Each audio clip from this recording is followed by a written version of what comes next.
Ciao ragazze e ragazzi, argomento di questo video la pupa e il secchione.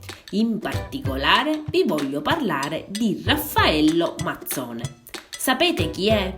Io sono rimasta sorpresa quando l'ho visto. Vi do un indizio, è soprannominato il Conte.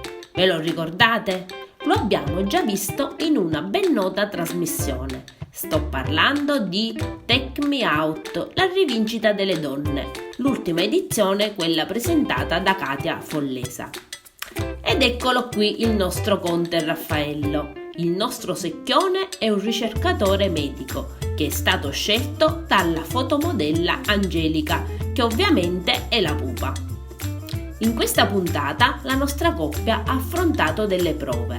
La prima era un trolley per due, dove le nostre coppie dovevano portare le proprie cose in una sola valigia e quindi a rinunciare a molte cose, visto la piccola grandezza del trolley.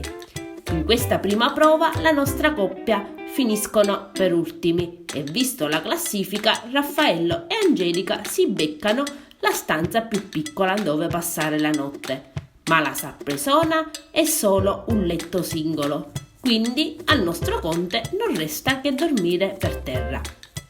Ma alla fine della puntata, dopo aver affrontato altre prove di cultura, la nostra coppia si ritrova prima in classifica, aggiudicandosi il diritto di tornare la prossima puntata.